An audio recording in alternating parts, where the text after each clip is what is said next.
आज एक बहुत महत्वपूर्ण विषय लेकर हम सब आपके बीच में उपस्थित हैं। हम सबको मालूम है कि हरियाणा आज भीषण बिजली कटौती के दौर से गुजर रहा है।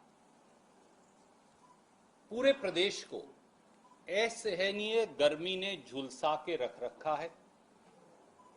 लोग 12-12 घंटे के बिजली कटों से तड़प रहे हैं, परेशान हैं।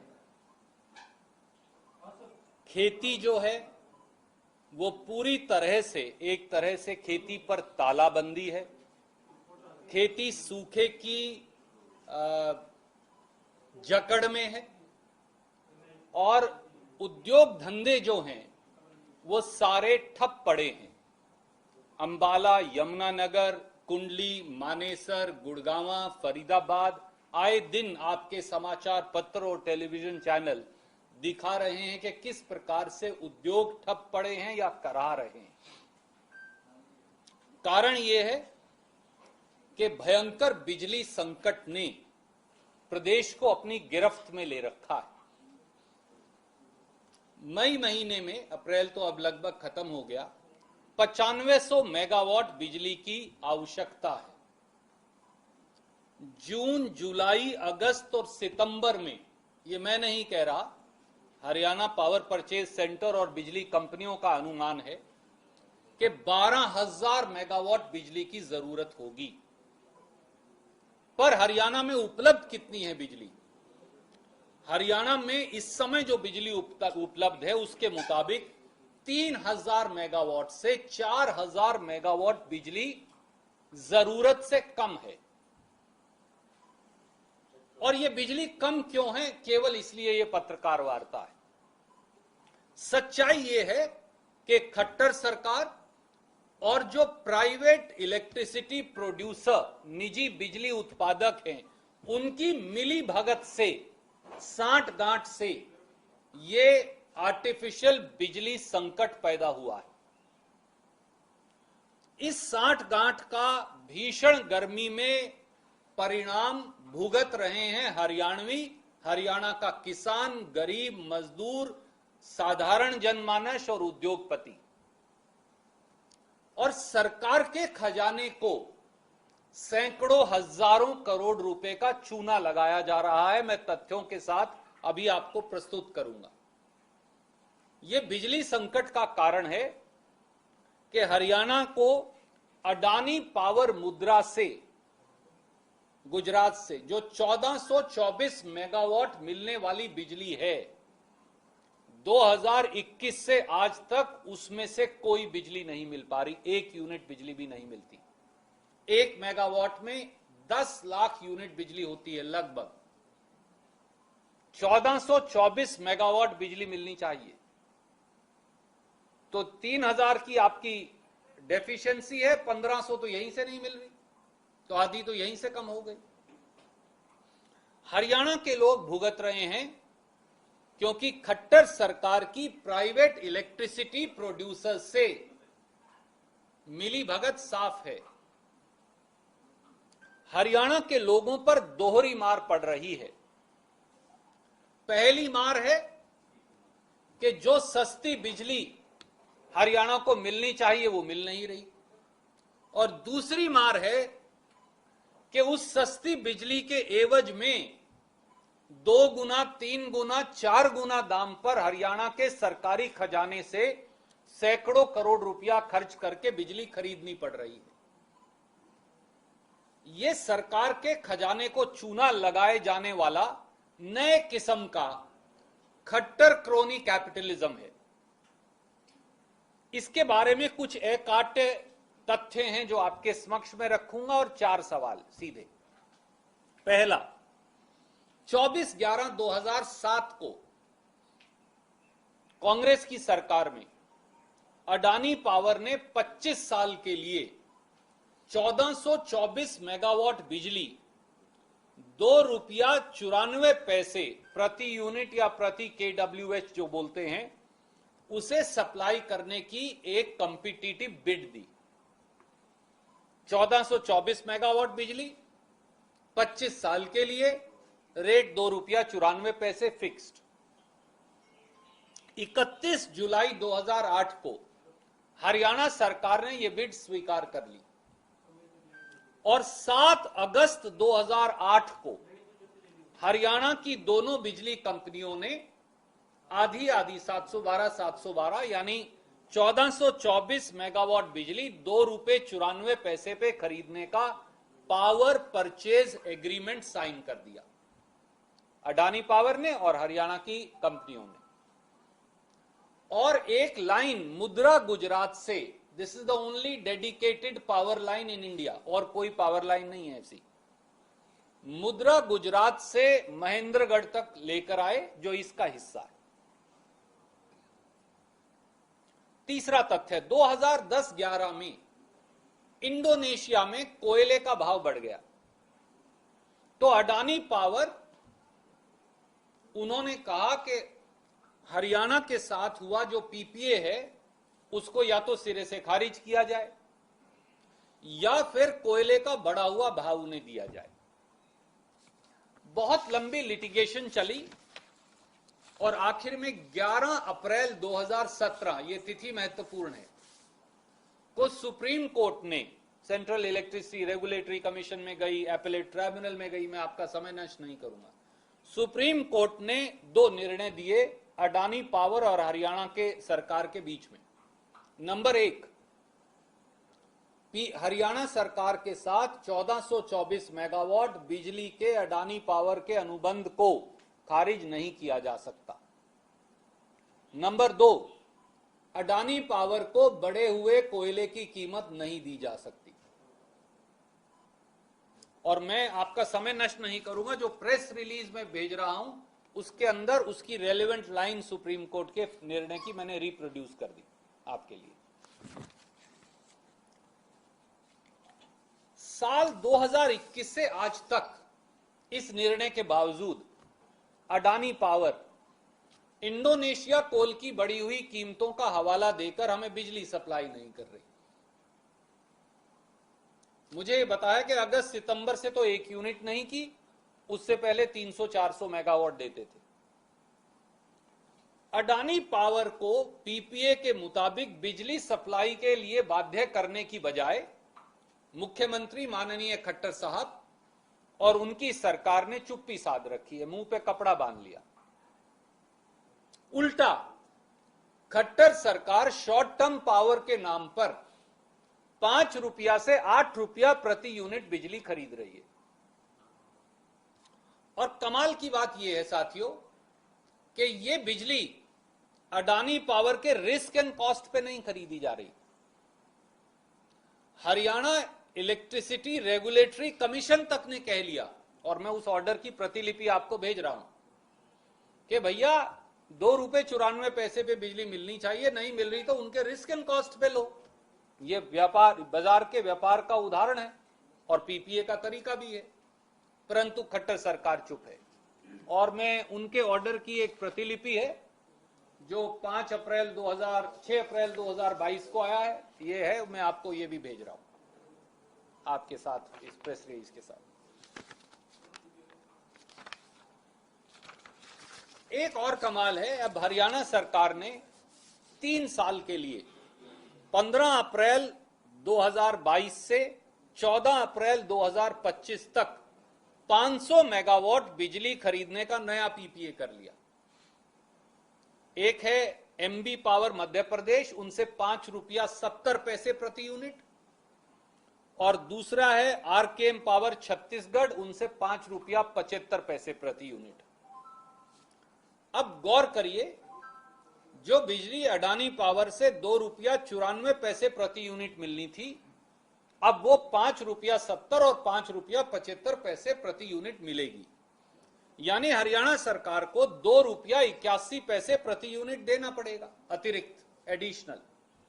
अगर आप इसे लगाएं तो प्रतिदिन 140 करोड़ 50 लाख रुपया देना पड़ेगा 500 मेगावाट पे प्रतिदिन। जो हरियाणा के लोगों के ऊपर बोझ पड़ेगा अतिरिक्त, वो है 140 करोड़ 50 लाख रुपया। और एक साल में जो बोझ पड़ेगा, क्योंकि ये तो 3 साल का अनुबंध ठेका है, वो है 51,282 करोड़ रुपया। किसका कसूर है? और हरियाणा के लोग भुगतेंगे। कमाल की बात एक और है कि 22 अप्रैल 2022 को 2 दिन पहले मुख्यमंत्री जी गुड़गांव जाते हैं और वहां ये बयान देते हैं। जब आप जैसे साथी पूछते हैं या आपके दूसरे पत्रकार मित्र, तो उन्हें कहते हैं कि मैं इन प्राइवेट कंपनियों को ये कहूंगा कि रीजनेबल रेट पे बिजली दे दें। मुख्यमंत्री जी, क्या आप जानते हैं कि अगर आप अडानी को कोयले की लागत देंगे तो 2200 करोड़ रुपए हर साल अतिरिक्त पैसा सरकार के खजाने से जाएगा। 2200 करोड़ सालाना, और 15 साल के लिए देंगे तो 15 दूनी 30 और 15 दूनी 30, 33,000 करोड़ रुपया बन गया। आप कह रहे हैं ये रीजनेबल रेट है, कौन जिम्मेवार होगा? यही बात देश के, कमाल यह कि देश के बिजली मंत्री भी यही कह रहे हैं। आर.के. सिंह जी जो देश के बिजली मंत्री हैं, उन्होंने 2 दिन पहले बैठक की हरियाणा से भी, और वहां भी यही कहा कि भैया एक्स्ट्रा कॉस्ट है तो दे दो। पर सुप्रीम कोर्ट कहती है कि हमने देनी नहीं। तो 4 सीधे सवाल है। नंबर 1 सवाल, साल 2021 से लगातार 1424 मेगावाट बिजली सप्लाई ना करने पर भाजपा जजपा सरकार द्वारा अडानी पावर के खिलाफ क्या कार्रवाई की गई? There is a PPA, no, there is a agreement. क्या कार्रवाई की? मुख्यमंत्री व खट्टर सरकार भविष्य में 1424 मेगावाट बिजली जो हमारी है 25 साल के लिए, वो हमें मिले, इसके बारे में क्या कार्रवाई करेंगे ताकि बिजली सप्लाई सुनिश्चित हो जाए? सवाल नंबर 2, खट्टर सरकार महंगी बिजली 5 रुपया, 5.75, 6, 7, 8 रुपया अडानी पावर की रिस्क एंड कॉस्ट पे क्यों नहीं खरीद रही? जबकि पहली बार हरियाणा के खुद के पावर रेगुलेटरी कमीशन ने भी यह सवाल 6 अप्रैल 2022 को हरियाणा सरकार से पूछा है। ये मैं उसकी प्रतिलिपि आपको भेज रहा हूं। तीसरा सवाल, 500 मेगावाट महंगी बिजली 5 रुपया 70 और 75 प्रति यूनिट खरीदने से सरकार के खजाने पर जो सालाना 51,282 करोड़ का अतिरिक्त बोझ पड़ेगा, उसकी रिकवरी कब और कैसे खट्टर साहब करेंगे और कब तक? चौथा सवाल, मुख्यमंत्री और केंद्रीय बिजली मंत्री बार बार अडानी पावर को पीपीए में निर्धारित 2 रुपए 94 पैसे प्रति यूनिट से अतिरिक्त रेट देने की बात क्यों कर रहे हैं? क्या यह सही नहीं कि सुप्रीम कोर्ट द्वारा कोयले की बढ़ी हुई कीमतें अडानी पावर को देने से इनकार कर दिया गया है, उनकी प्ली को खारिज कर दिया गया है? तो क्या अडानी पावर को कोयले की बढ़ी हुई कीमतों से सीधे सीधे हमारे राजकोषीय खजाने पर, हमारे खजाने पर 2200 करोड़ का अतिरिक्त बोझ नहीं पड़ेगा सालाना, और 15 साल में ये 33,000 करोड़ नहीं बनते? इसके लिए कौन जिम्मेवार है? केवल ये सवाल है। कोई भी प्रश्न आप पूछना चाहें तो स्वागत है।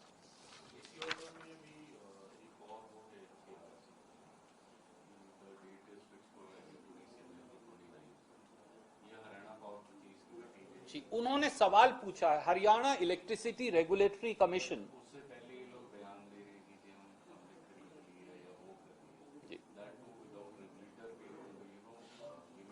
Ultimately, any electricity, as you know, you are very well aware, any electricity purchased by the state has to go for approval to the regulator. There is only one condition under the Electricity Act. When it doesn't, it will be still go but will be approved, and that is if there is a competitive bidding that has happened. Like we did in 2007 and 8, we invited international bids. That's where Adani came at 294. That got automatically approved under section 63 of the Act by the HERC. So it's only when by way of competitive bidding, then it's a virtual approval. But if not by way of competitive bidding, it still has to be approved by HERC. But my point is short. My point is very, very simple. Why is it that Khattar government has not forced enforcement of PPA for supply of 1424 megawatt at 2 rupees 94 paisa per unit? And why is it that the more expensive electricity is not being purchased at the risk and cost of Adani Power? And does it not have a financial implication of 51,281 crore only for 500 megawatt? Mind you, not for 1424. For 1424, it will probably be cross 100,000 crore. Because 1 megawatt has about 10 lakh units. 500 megawatt electricity now we will need continuously for 3 years, because even when the power demand drops in October, we still don't have 1500 megawatt because Adani is not giving it to us. So we will still have to buy at 5 rupees 75 paisa. So it will still be a daily expense, additional expense of 140 crore 50 lakh rupees. So ये 51,282 करोड़ तो आपको हर साल देने ही पड़ेंगे, unless and until कि उनकी supply चालू हो जाए। और खट्टर साहब क्यों नहीं करवा रहे, ये सवाल है। क्या सीधे सीधे आप ये बात कह रहे हैं कि अडानी और मोदी सरकार की दोस्ती का खामियाजा हरियाणा भुगत रहा है? मुझे लगता है कि खट्टर सरकार और अडानी पावर की दोस्ती का खामियाजा हरियाणा भुगत रहा है।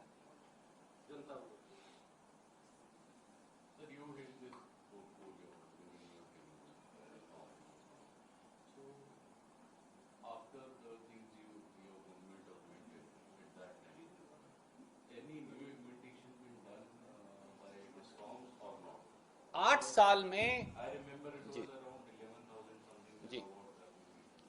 जब कांग्रेस की सरकार 2014 में गई तो Haryana power sufficient surplus state था। हम बिजली बाहर बेचते थे क्योंकि कांग्रेस ने ये करके दिखाया पहली बार 10 साल के कांग्रेस के इतिहास में। मेरा ये मानना था और मैंने उस समय कहा भी था कि हमारा स्टेट 2020 तक पावर सरप्लस रहेगा, क्योंकि कोविड आ गया और बिजली की मांग गिर गई तो वो 2021 तक चला गया, 1 साल और बढ़ गया। अब हरियाणा दोबारा पावर डेफिशिएंट स्टेट है। 8 साल में 8 यूनिट बिजली का उत्पादन भी खट्टर सरकार ने नहीं किया। 8 साल में 8 यूनिट नहीं जोड़े। तो आप घर की संपत्ति बेचकर या घर का पैसा इस्तेमाल करके बचत का कितने दिन घर चला सकते हैं? जो मोदी जी देश के साथ कर रहे हैं, 75 साल में जो प्रॉपर्टी बनाई वो बेच बेचकर और नया कर्जा ले लेकर देश चला रहे हैं। मैंने उदाहरण दिया था पहले भी कि बड़े मियां तो बड़े मियां, छोटे मियां तो छोटे मियां, बड़े मियां सुभान अल्लाह। उन्होंने जो किया गुरुजी ने ये किया कि 68 साल में देश के ऊपर कुल कर्ज 79 लाख 89 लाख करोड़ था, आज है 156 लाख करोड़ 8 साल के बाद। तो जो कर्जा 68 साल में लिया अगले ने 8 साल में ले लिया। यहां 60,000 करोड़ पे छोड़ के गए थे, यहां 2,23,000 करोड़ है। छोटे मियां ने ये किया। तो ये तो कर्जा लेके घर का सामान बेच के घी पी रहे हैं, सच्चाई है। Any other question you welcome to ask.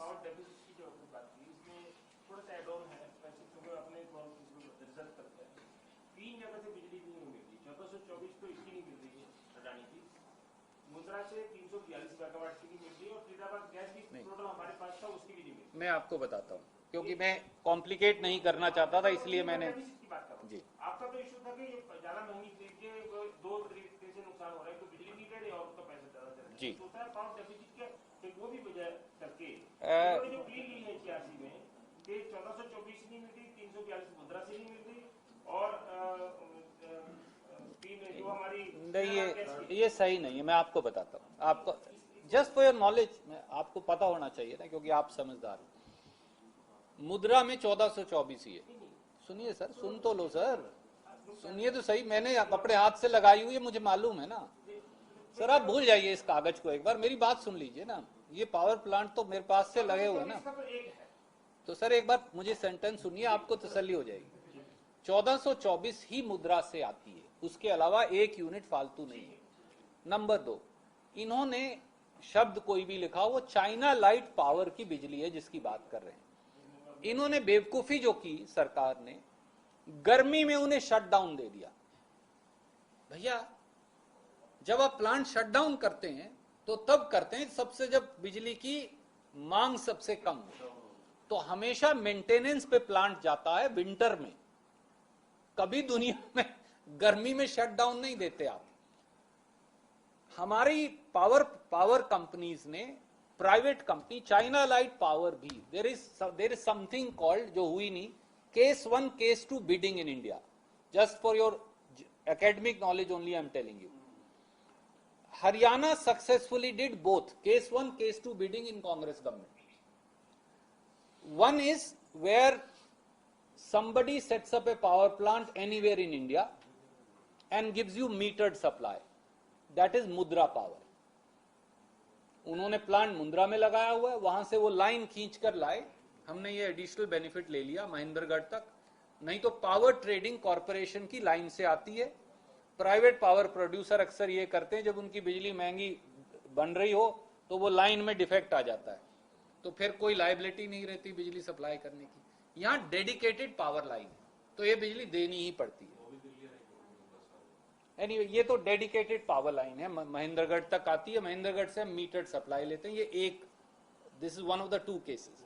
Second cases जहां आप जमीन देंगे, कोल लिंकेज देंगे, पानी देंगे, प्लांट आप नहीं लगाएंगे, ना आप चलाएंगे, ना आप कर्मचारी रखेंगे। That is a British company called China light power. Hindustan में एक ही फॉरेन कंपनी बिडिंग में आई थी। कोई फॉरेन कंपनी, किसी, मोदी जी ने भी बतौर मुख्यमंत्री कोशिश कर ली, कोई नहीं गया उनके यहाँ। सो एक ब्रिटिश कंपनी है चाइना लाइट पावर, जो झज्जर में जिन्होंने प्लांट लगा रखा है, वो 2 रुपए 99 पैसे का रेट हमारे को पड़ेगा, 299 पे है। इन्होंने उसके यूनिट्स को शट डाउन दे दिया क्योंकि हर प्लांट को मेंटेनेंस चाहिए। तो अब वो 300-400 मेगावाट जो आनी चाहिए वो बंद हो गई हमारी। तो ये तो मूर्खता उनकी है जो सत्ता में बैठे हैं। उन्हें बोलना चाहिए था भैया दिसंबर में लेना, पहले दे के रखते, या फिर सितंबर तक डेफर करते 2 महीने अगर हो सकता तो। तीसरा हमारा Rajiv Gandhi thermal power plant है, बहुत दिनों से इन्होंने उसे शट डाउन पे रखा है। ये इनकी मर्जी है, यमुनानगर को भी शट डाउन पे रखते हैं अक्सर, अगर आप देखेंगे तो जो यमुनानगर रहते हैं।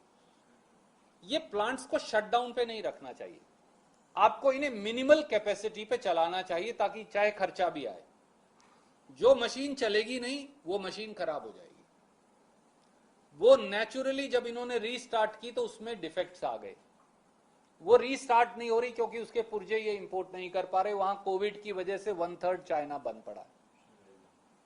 तो इसलिए वो शंघाई पावर कॉर्पोरेशन का प्लांट है, जहां तक मुझे याद आता है, क्योंकि मैं पावर मिनिस्टर था उससे पहले की बिडिंग हुई है, उससे पहले शुरू हो गया था। हमने उस पर कुछ पेनल्टी भी लगाई थी, मुझे आज भी याद है, क्योंकि उन्होंने समय पे पूरा नहीं किया था। But that's a different issue.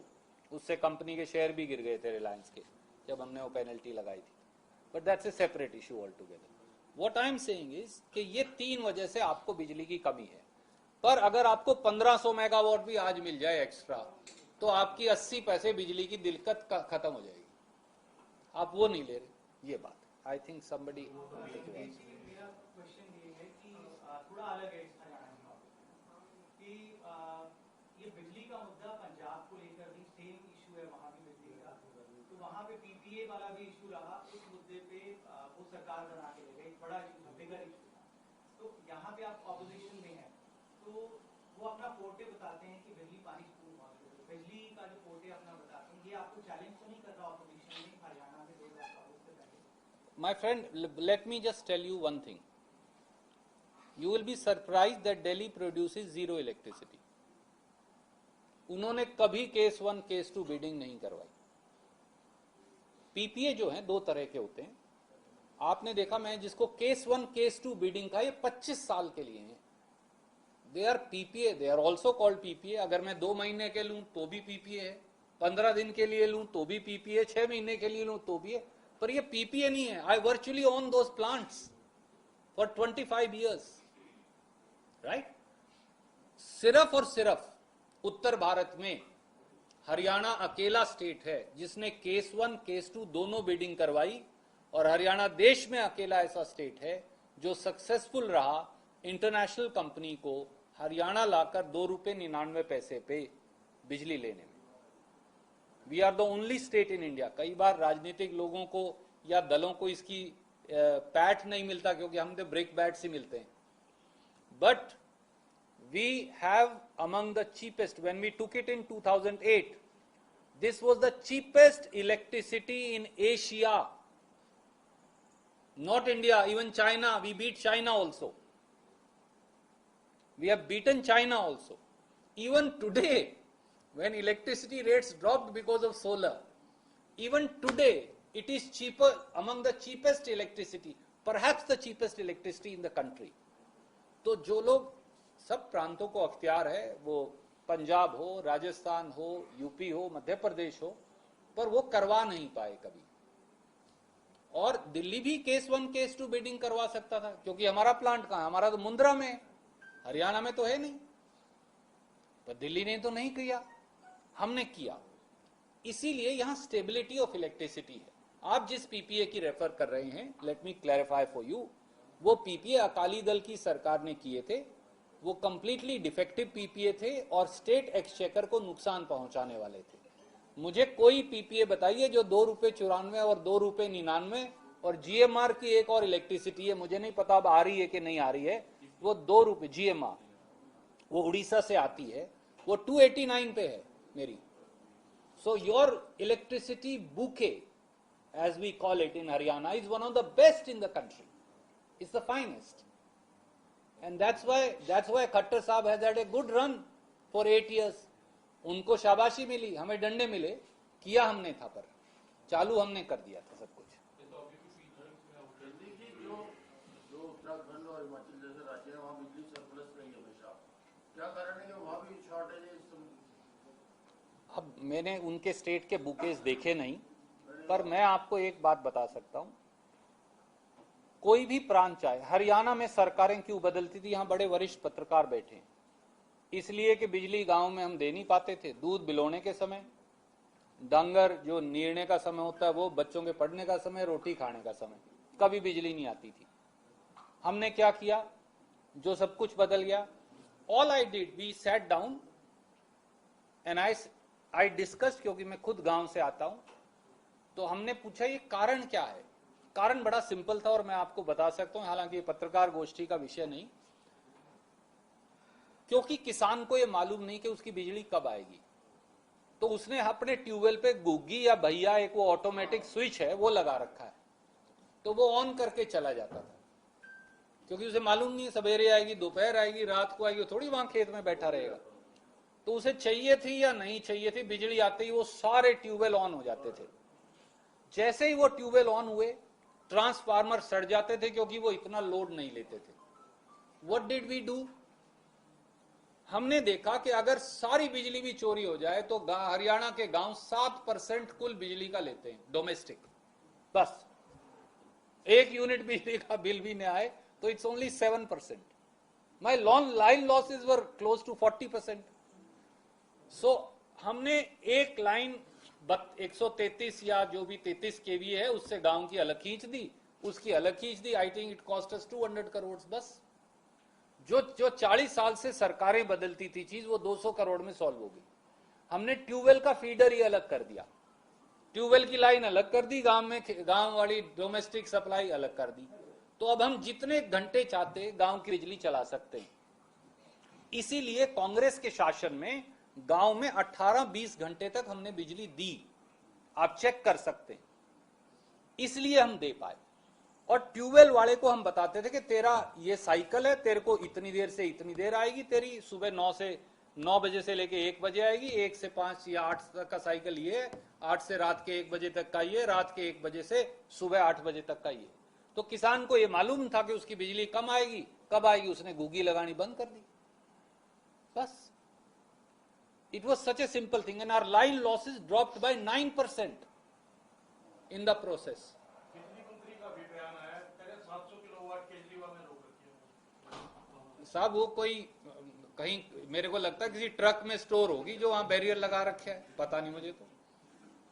बिजली ना ट्रकों में नहीं आती, बिजली लाइन से चलती है, ये पेरिशेबल कमोडिटी है।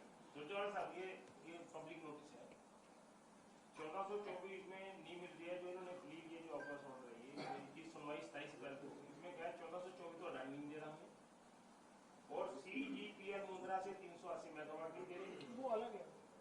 बिजली जो चलिए चलिए सर, चलिए चलते रहिए, आप चलते रहिए। फरीदाबाद गैस की 425 नहीं मिल रही, इसलिए शॉर्टेज हो और गई। मैं दो और बताया ना आपको, आप ये जो नहीं लिख रहे हैं इसमें, इन्होंने प्ली लगे तीन जगह से बिजली नहीं मिल रही, बट सर अभी 2 जगह और से नहीं मिल रही, जो वो बता नहीं रहे हैं। वो अगले में डाल देंगे ना।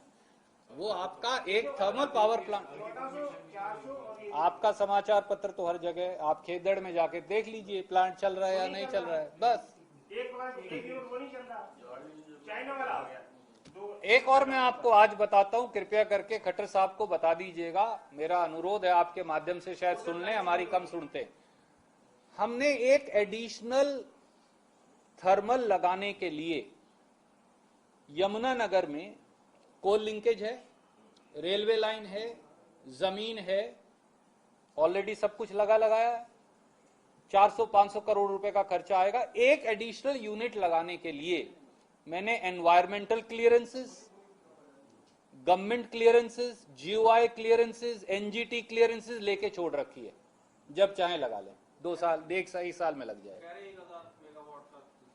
सर मैंने सारी क्लियरेंस लेके फॉर फ्यूचर, क्योंकि क्या होता है यमुना के बैंक पे अब नहीं मिल सकती क्लियरेंस, मुझे ये मालूम था, इसलिए I moved A file, went personally, got all clearances done. Plant मैं कभी लगाऊं, हरियाणा सरकार की मर्जी है, कभी भी आप प्लांट लगाओ, पर आप लगा सकते हैं वहां। तो खट्टर साहब चाहें तो कल लगा सकते हैं, 1 साल में पूरा हो जाएगा। कोल लिंकेज है, लाइन है, इवैक्यूएशन लाइन है, सब कुछ पूरा नेटवर्क लगा पड़ा है, जमीन भी है, कुछ एक्वायर नहीं करनी, 1 रुपया खर्च नहीं करना, सिर्फ वो इरेक्शन करना। तो वो चाहें तो कल लगा सकते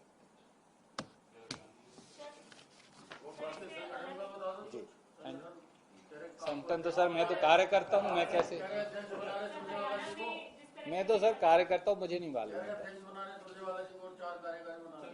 ऐसा कुछ she wants to ask for some time, Iqbal, let me permit her.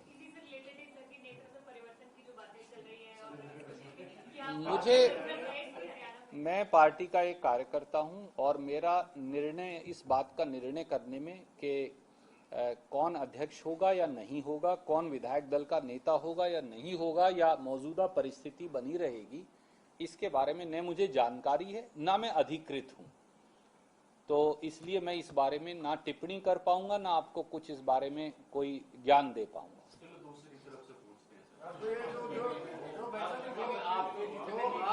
Congress की जितने भी वर्कर हैं चुपचाप घर बैठ गए कि पता नहीं क्या हो, और इधर कांग्रेस की मेंबरशिप ड्राइव सुना है, तो ऐसे माहौल के अंदर संपूर्ण हो गई, अब तो पूर्ण हो गई, लेकिन पूर्ण हो गई। आपका वर्कर फ्रस्ट्रेट होकर घर बैठा हुआ, और ऐसे माहौल के अंदर आप कैसे, तो आपका वर्कर, देखिए कांग्रेस के कार्यकर्ता के तौर पे मैं भी चिंतित हूं कि भ्रम की स्थिति नहीं रहनी चाहिए। स्थिति मैं उससे जोड़ रहा हूं खुद को उन सारे कार्यकर्ताओं से कि भ्रम की स्थिति संगठन के प्रतिकूल है, संगठन की सेहत के, इसलिए भ्रम की स्थिति नहीं रहनी चाहिए। मुझे विश्वास है कि श्रीमती सोनिया गांधी जी बहुत जल्द ये स्थिति स्पष्ट कर देंगी।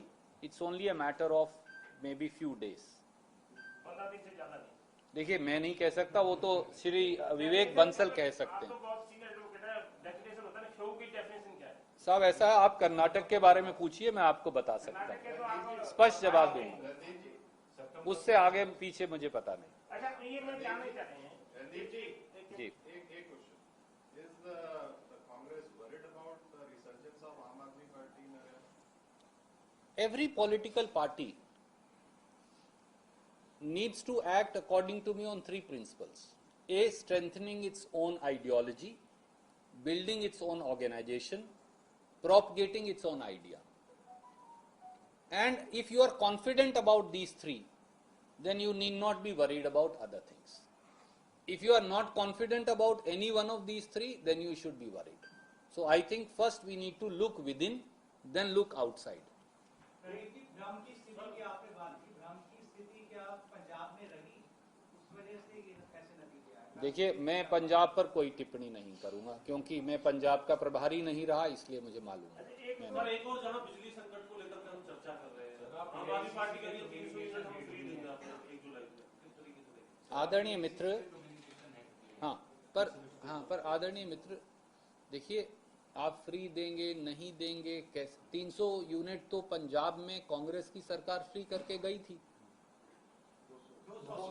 200 यूनिट करके गई थी, वो 300 दे रहे हैं, बड़ी अच्छी बात है, दें। अब वो कैसे देंगे ये तो भगवंत मान जी बताएंगे, मेरी तो जिम्मेवारी नहीं है ये बताने की, क्योंकि मुख्यमंत्री तो वो हैं। सवाल अच्छा है पर गलत आदमी से पूछ रहे हैं। सवाल एक और है कि ये जो पंजाब पुलिस दिल्ली गई है, अलका लांबा को नोटिस देने गए हैं और 26 तारीख जो है मुकर्रर की गई है कि उन्हें आना है, यहाँ पे आना है, उसको लेकर के क्या? देखिए, पहली बात तो अलका लांबा जी पर, जो कांग्रेस की हमारी एक प्रवक्ता हैं, सहयोगी हैं, उनके खिलाफ कोई एफआईआर दर्ज नहीं। मैंने रूपनगर पुलिस स्टेशन की वो एफआईआर देखी है, कहेंगे तो मैं आपको भेज दूंगा। ऐसे में किसी महिला के घर 20 पुलिस वाले भेजना क्या उचित है? क्या नैतिक मापदंड पर खरा उतरता है? क्या ये राजनीति में तर्क संगत है? क्या ये प्रजातांत्रिक मूल्यों के अनुरूप है? क्या ये कानून व्यवस्था में ताकत का दुरुपयोग नहीं है? इन सवालों का जवाब भगवंत मान जी को खुद से जरूर पूछना चाहिए। ये निंदनीय है, अशोभनीय है, और दिल्ली पुलिस का पंजाब पुलिस के साथ ऐसी मिली भगत करके, ना तो कांग्रेस का कोई नेता अपराधी है, ना उन्होंने किसी का कत्ल किया है। 20-20 पुलिस वाले ले जाकर किसी महिला के घर पे रेड करना, क्या ये दिखाता नहीं कि राजनीति में जो अब डिस्कोर्स बन गया है बदले की भावना का, वो ना प्रजातंत्र के अनुरूप है और ना वो संवैधानिक मूल्यों के मापदंड या कसौटी पर सही है। 26 को जाएंगी कुछ दिनों एक क्लैरिटी कर लेंगे, हमारा काम विषय खराब होगा ब्रह्मवाड़ी में, हम भी बिल्कुल भ्रमित हो गए, भ्रमित हो गए ना। तो आप तो कांग्रेस हरियाणा की बात हो रही है, पंजाब तो बोले चुनाव 5 साल के बाद। आपने जो कहा कि भ्रम की स्थिति है, भ्रम की स्थिति नहीं रहनी चाहिए और शायद बहुत रहेगी भी नहीं, बहुत जल्दी आपने कहा कि हो जाए। ये भ्रम की स्थिति है क्या? जो आपका सवाल था। मेरा सवाल तो ये है कि क्या आपने मुझसे ये सवाल पूछा कि क्या पीसीसी प्रेसिडेंट और सीएलपी लीडर बदलेंगे, तो मैंने कहा मुझे मालूम नहीं। आपने फिर दोबारा कि एक और मित्र ने पूछा कि नहीं ये तो फिर उससे तो कार्यकर्ता हताश हो गए हैं बार बार ही। मैंने कहा वो तो इसलिए है कि आप रोज खबर छाप देते हो। अगर आप हर रोज अखबार में खबर छाप देंगे कि अमुक आदमी बदल जाएगा तो कार्यकर्ता तो हताश हो ही जाएगा। भ्रमित करने वाला नहीं है कि